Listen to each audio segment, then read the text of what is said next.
오늘 우리에게 주시는 하나님의 말씀은 히브리서 11장 8절로 11절입니다. 히브리서 11장 호세아서 11장 8절로 11절입니다. 죄송합니다. 구약성경 호세아서 11장 8절로 11절입니다.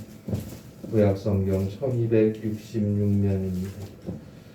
구약성경 1266페이지 호세아 11장 8절로 11절 말씀입니다. 호세아서 11장 8절로 11절입니다. 구약성경 1266페이지입니다. 호세아 11장 8절로 11절에 있는 말씀입니다.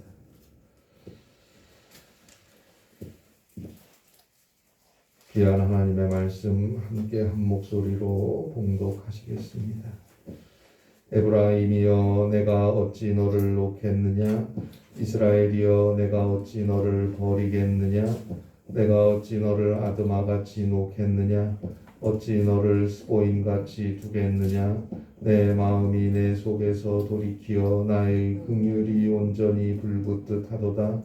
내가 나의 맹렬한 진노를 나타내지 아니하며 내가 다시는 에브라임을 멸하지 아니하리니 이는 내가 하나님이요 사람이 아님이라. 내 가운데 있는 거룩한 이니 진노함으로 내게 임하지 아니하리라. 그들은 사자처럼 소리를 내시는 여호와를 따를 것이라. 여호와께서 소리를 내시며 자손들이 서쪽에서부터 떨며 오되 그들은 애굽에서부터 새같이 아수르에서부터 비둘기같이 떨며 오리니 내가 그들을 그들의 집에 머물게 하리라. 나 여호와의 말이니라. 아멘. 19세기 후반에서 20세기 초반까지 활동했던 프랑스의 소설가 피에르 로티가 쓴 늙은 죄수의 사랑이라는 책이 있습니다. 그 책의 내용은 이렇습니다. 한 사람이 있었는데 그는 일평생 감옥에서 살았어요. 이제 늙었고 가족도 친척도 없었어요. 그렇게 일생을 잘못하여 감옥에 갇힌 채 살았던 그에게 감옥 창밖으로 참새 한 마리가 날아왔어요. 그런데 그 참새에게 이 노죄수는 생전 처음 친근함을 느끼게 되었어요. 그는 마른 빵 한 조각을 떼어 두었다가 참새에게 나누어 주곤 했어요. 참새도 늙은 죄수와 친해져서 창문을 열어두면 감방 안으로 들어와서 늙은 죄수와 시간을 함께 보냈어요. 늙은 죄수가 손바닥을 내밀어 주면 그 손바닥 위에 있는 빵 부스러기를 쪼아 먹으며 노래를 불렀어요. 한평생 감옥에 살며 늙어갔던 죄수가 70평생 처음으로 활기찬 나날을 보내게 된 것이, 그러나 모든 세상의 행복이 그러하듯이 그에게도 행복한 날들이 오래 계속될 수 없었어요. 늙은 죄수가 바다 깊숙한 섬에 있는 감옥으로 옮겨가게 되었기 때문입니다. 며칠 동안 고민하고 생각한 이 노인은 결국 참새를 데리고 가기로 결심을 했어요. 그래서 작업하러 밖에 나갈 때마다 나뭇가지와 철사 조각들을 주워와서 조그마한 새 장을 만들었어요.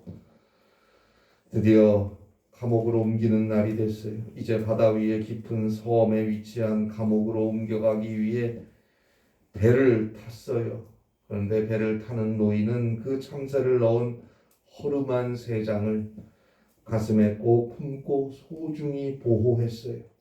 그러나 함께 이감되기 위해 탔던 험악한 죄수들이 밀고 당기며 소란을 떠는 통에 노인의 허술한 새 장은 배 바닥에 떨어져서 부서져 버리고 말았어요.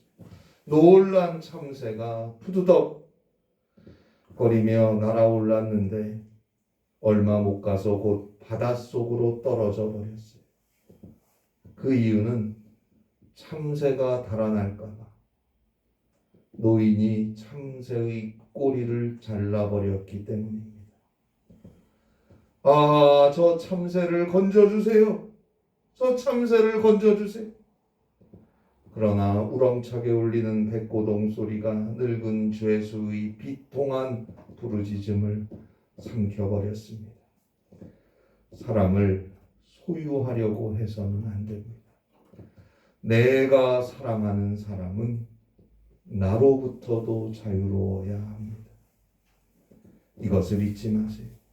참 사랑에는 자유가 있어야 하고 그 자유에는 고통스러운 책임이 있어야 한다는 걸 우리는 기억해야 합니다. 하나님께서 우리 인간을 사랑하셨습니다. 사랑하셔서 우리를 위하여 하나밖에 없는 아들까지도 저 십자가에 내어주셨습니다. 로마서 8장 32절 말씀대로 자기의 아들을 아끼지 아니하시고 우리 모든 사람을 위하여 내주시니가 어찌 그 아들과 함께 모든 것을 우리에게 주시지 아니하겠느냐. 자기의 아들을 아끼지 아니하시고 모든 사람을 위하여 내주시니가. 로마서 5장 8절로 10절 말씀대로 하나님 앞에 여전히 죄인이고 하나님과 원수인 우리를 위해서 자기의 아들을 아끼지 아니하시고 우리 모든 사람을 위해 내주시니가. 그래, 그 무엇인들 우리에게 주시지 않겠습니까? 이미 다 주었는데, 가장 소중한 것을 벌써 주었는데, 자신의 전부를 이미 내어주신 하나님께서 그래, 무엇인들 우리에게 주시지 않겠습니까? 다 주십니다. 죄로 인해 죽을 수밖에 없는 우리를 용서하시고 구원하시기 위해 하나님의 독생자 예수 그리스도께서 인간이 되어 이 땅에 오시고 우리를 위해 우리와 함께 사셨고 마침내 우리의 모든 죄악을 대신 다 짊어지시고 저 죄인의 참혹한 십자가에서 죽으셨어요. 그리고 죽은 자 가운데서 다시 살아나셨어요. 그 예수 그리스도의 십자가의 은혜로 우리의 죄악은 용서함을 얻었고 그 예수 그리스도의 부활의 생명으로 우리는 죽음을 지나 저 영원한 천국의 구원을 얻었습니다. 이미 자기 목숨을 바쳐서 우리의 생명을 구원한 예수 그리스도의 은혜, 그 하나님의 사랑이 우리에게 있어요. 일방적이고 아무 값도 없이 무조건적으로 주어지는 사랑입니다. 그러나 이 사랑을 강요하지 않으시고 강제하지 않으시고 우리가 선택할 수 있게 하셨습니다. 왜요? 하나님은 사랑이시니까요. 그리고 진정한 사랑에는 자유가 있어야 합니다. 우리 한 사람 한 사람을 하늘같이 존귀한 인격으로 대하시고 사랑하시니까 처음부터 하나님은 인간에게 선택의 자유를 주시지 않았습니까? 아담이 자신에게 부여된 선택의 힘으로 스스로 하나님의 말씀을 거역하고 죄의 길로 가서 죽을 수밖에 없는 존재가 된 거 아닙니까? 모든 인간이 죽을 수밖에 없는 죄인이 된 거 아닙니까? 그러한 우리를 위해 하나님은 자기의 독자까지 십자가에 내어 주시고도 그래서 우리를 용서하시고 구원하시고도 여전히 하나님은 우리의 선택을 기다리고 계십니다. 우리가 선택하고 믿음으로 주 앞에 나와 주와 함께하기를 원하시고 기다리시는 하나님의 사랑. 다 죽어도 자기의 목숨을 내어줘서 우리를 살리고도 여전히 기다리시는 하나님의 사랑. 그 사랑을 우리는 더 이상 외면해서는 안 됩니다. 오늘 성경 호세아서에는 바로 그러한 하나님의 사랑이 나타나 있습니다. 호세아서는 북왕국 이스라엘에서 기원전 8세기에 활동했던 예언자 호세아의 가정사를 통해서 이스라엘과 하나님 그리고 궁극적으로 하나님과 우리 그리스도인들, 우리 인간들의 관계를 설명해 주는 예언서입니다. 북이스라엘은 여로보암 2세가 죽고 나서 정치적 번영기가 끝나고 극도로 혼란한 시기를 겪고 있었어요. 특별히 신앙적, 영적으로 이스라엘은 타락했습니다. 하나님의 말씀을 떠나 있었어요. 호세아 4장 6절 말씀대로 보면 이 백성이 하나님을 아는 지식이 없다. 그래서 망한다. 그렇게 말씀합니다. 특별히 제사장들에게 하나님을 향한 참된 신앙이 없었어요. 우상을 숭배하고 하나님께 드려야 하는 예배가 이교도의 예배가 되고 타락했어요. 오죽하면 믿음의 조상 야곱이 창세기 28장 19절에서 하나님을 만난 곳이라 감격하여 감사하여 하나님께 예배하며 베델이라고 이름 지은 곳, 그리고 사사기 20장 18절, 사무엘상 10장 3절에 나오는 대로 이스라엘 역사에서 하나님을 만나는 곳, 하나님께 예배하는 성소였던 베델, 하나님의 집이란 곳의 이름을 호세아서에서는 벳아웬이라고 부르고 있어요. 자, 야곱으로부터 시작해서 이스라엘 역사에서 하나님께 예배하는 성소로서의 의미를 지닌 베델을 호세아서에서는 호세아 4장 15절, 5장 8절, 10장 5절에서 벳아웬이라고 부르고 있어요. 벳아웬은 악의 집이라는 뜻이에요. 어쩌다가 하나님의 집이 우상을 숭배하는 악의 집이 되었단 말입니다. 그 이스라엘의 죄악, 그 타락한 영적 상태를 호세아는 자신의 결혼 생활을 통해 보여줍니다. 호세아 1장 2절에 보니까 하나님께서 호세아에게 결혼을 하라고 하시는데 음란한 자와 결혼해서 음란한 자식을 낳으리라 말씀하십니다. 하나님의 명령이기에 호세아는 순종했어요. 그래서 고멜이라는 여인과 결혼해서 아들 둘, 딸 하나를 낳았어요. 그 아이들의 이름을 호세아가 지은 게 아니고 하나님이 지어주셨어요. 그런데 하나님이 지어주신 이 아이들의 이름을 한번 보세요. 호세아 1장 4절에서 하나님께서 첫 아들의 이름을 이스르엘이라고 지어주셨어요. 이스르엘은 아합과 이세벨이 아무 죄도 없는 나봇에게서 포도원을 빼앗으려고 그를 죽였던 곳 아닙니까? 예후가 아합의 온 집안을 도륙한 곳이기도 해요. 이스라엘에서 피비린내가 나는 곳이에요. 그런데 첫 아들의 이름을 이스르엘이라고 하라는 거예요. 그리고 둘째는 딸을 낳았는데 호세아 1장 6절에 보니까 로루하마라고 하래요. 로루하마는 하나님께서 이스라엘을 긍휼히 여기지 않겠다는 의미예요. 그리고 호세아 1장 9절에서 막내 아들의 이름을 로암미라고 지으라고 하시는데 로암미는 내 백성이 아니다라는 뜻이.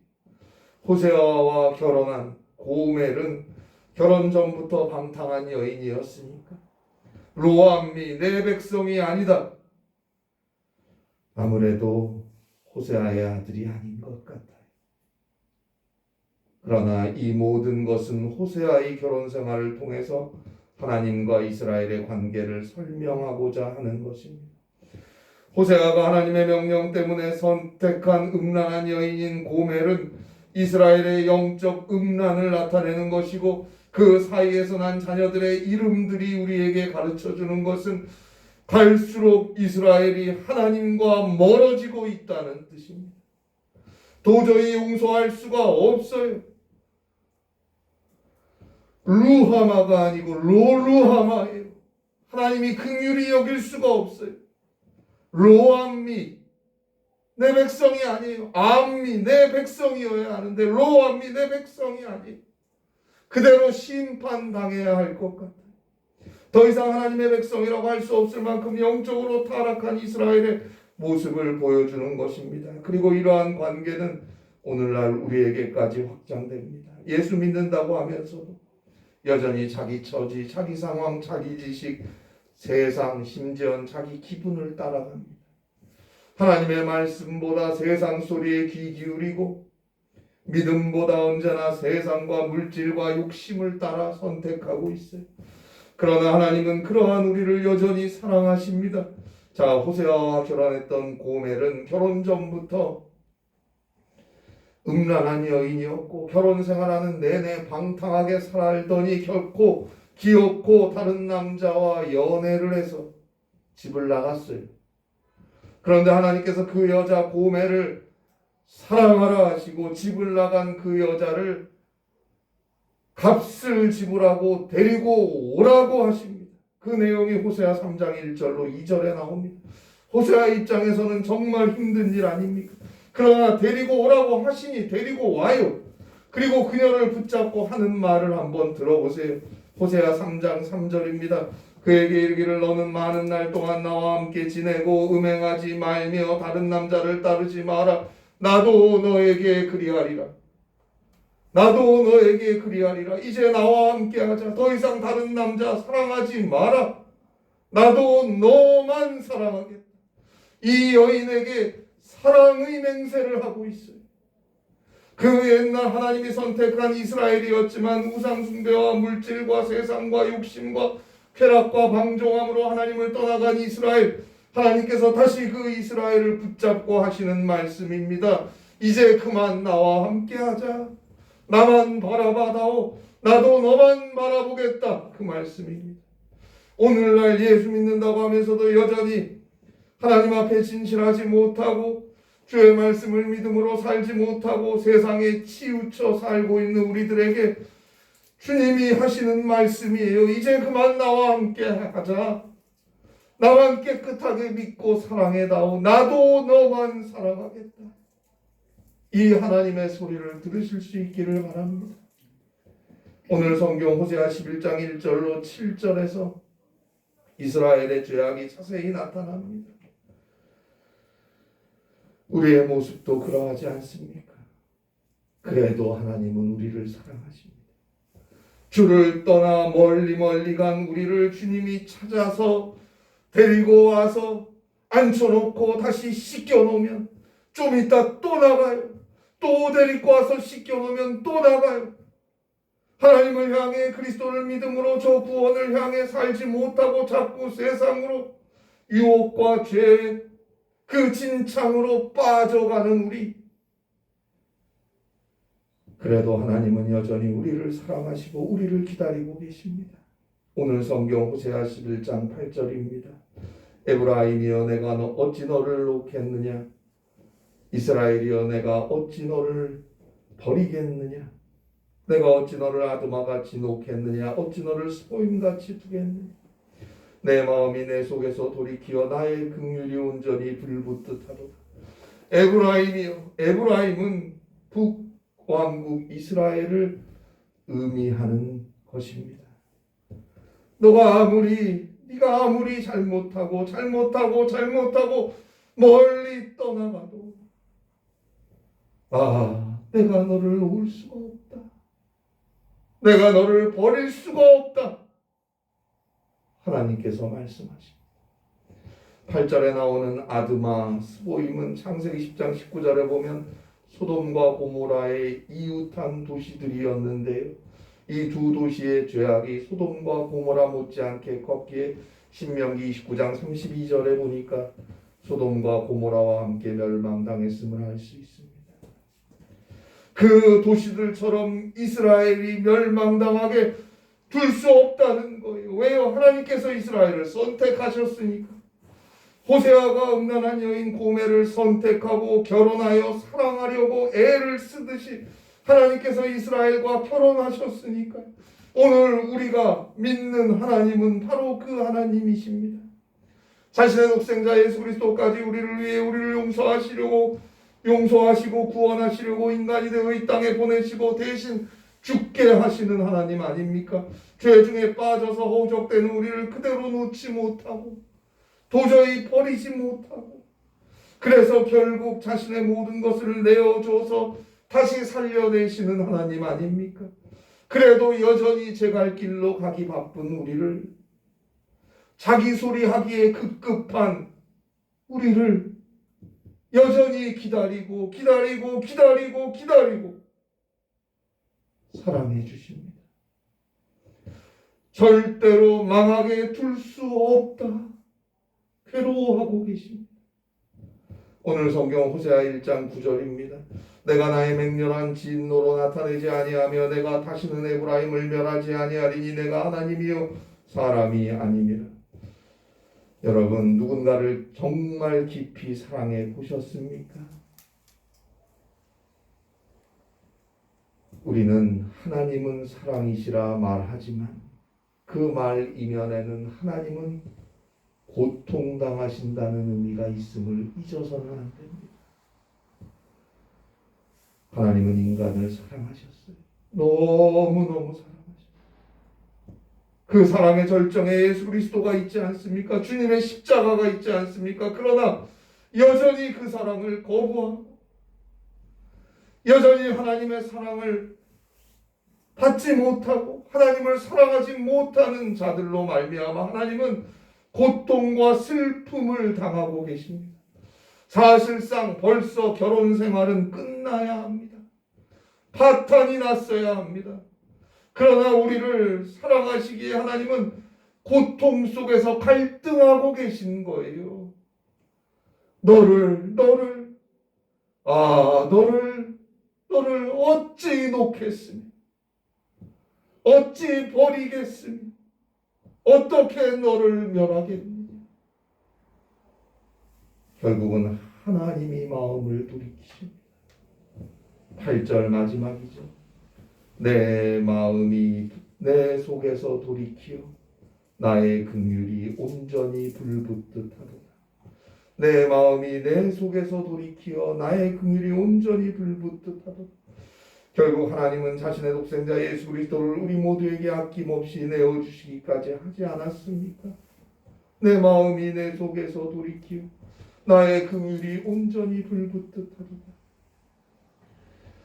이스라엘을 향했던 하나님의 사랑, 오늘 우리를 향한 하나님의 사랑, 그것은 하나님의 마음속에서 불붙듯 일어나는 긍휼입니다. 그 사랑 안에 저와 여러분, 이 세상과 우리 모두가 있는 것입니다. 이 사랑은 오직 하나님에게만 가능한 것입니다. 요한일서 4장 16절 말씀대로 하나님은 사랑이시기 때문입니다. 오늘 성경 호세아 1장 9절 중간에도 보니까 이러한 사랑이 가능한 이유에 대해서 내가 하나님이요 사람이 아니기 때문이다 라고 말합니다. 여러분, 사랑은 하나님의 본질입니다. 만일 하나님께서 사랑하시기를 멈추신다면 더 이상 하나님이 아닐 것입니다. 왜요? 사랑은 하나님의 본성 그 자체이기 때문입니다. 고멜을 사랑하라고 호세아에게 말씀하신 하나님께서, 그렇게 이스라엘을 사랑하신 하나님께서 그렇게 오늘 우리를 하나님 당신의 신부로 맞아주셔서 사랑하십니다. 마치 이 세상에서 나 하나만이 하나님의 사랑을 받는 자인 것처럼 말입니다. 그렇게 우리 모두를 사랑하고 계십니다. 4세기 다시스의 성자였던 어거스틴의 고백록에 나오는 말입니다. 내가 이해할 수 없는 가장 놀라운 신비 하나는 하나님이 나를 사랑한다는 사실이다. 나를 사랑하되 마치 사랑할 사람이 나밖에 없는 것처럼 나를 사랑하신다. 도대체 내가 뭐라고 이렇게까지 사랑하시는 걸까요? 오늘 성경 호세아 1장 9절에 그 대답이 나와 있죠. 하나님이시기 때문입니다. 내가 하나님이요 사람이 아닙니다. 그 하나님의 사랑, 그 예수 그리스도의 은혜를 붙잡고 오늘도 하나님 앞에 진실하세요. 회개하고 기도하며 주의 말씀을 믿음 가운데 살아가려고 하세요. 그의 삶을 하나님께서 끝까지 사랑으로 지키시고 함께 하실 것입니다. 11절에 보듯이 내가 그들을 그들의 집에 머물게 하리라. 이 말씀은 궁극적으로 요한복음 14장 1절로 2절에 나오는 예수님이 먼저 가셔서 우리를 위해 예비하신 그 집, 그 천국으로 우리를 인도해 주시겠다는 의미입니다. 우리를 구원해 주시겠다는 의미예요. 이 하나님의 사랑 안에서 끝까지 살아가실 수 있기를, 이 은혜가 함께 하시기를 간절히 바랍니다. 기도하시겠습니다. 하나님 아버지, 우리를 사랑하시되 정말 이 세상에서 나 하나만이 주의 사랑을 받는 자인 것처럼 사랑하시는 그 하나님의 사랑, 그 예수 그리스도의 은혜를 깨닫게 하시고 알게 하시고 그 사랑 앞에 엎드릴 수 있게 하시고 그 사랑의 손길을 꼭 붙잡고 세상 끝날까지 주의 사랑과 함께 할 수 있는 사랑하는 모든 성도들이 되게 하여 주시옵소서. 하나님의 은혜 그리스도의 사랑 안에서 날마다 이 험한 세상 넉넉히 이길 수 있도록 우리를 인도하시고 지키시는 그 돌보심 안에서 승리하는 귀한 생을 살아갈 수 있는 주님의 귀한 자녀들, 주님의 교회가 되게 하여 주시옵소서. 예수님의 이름으로 기도하옵나이다. 아멘.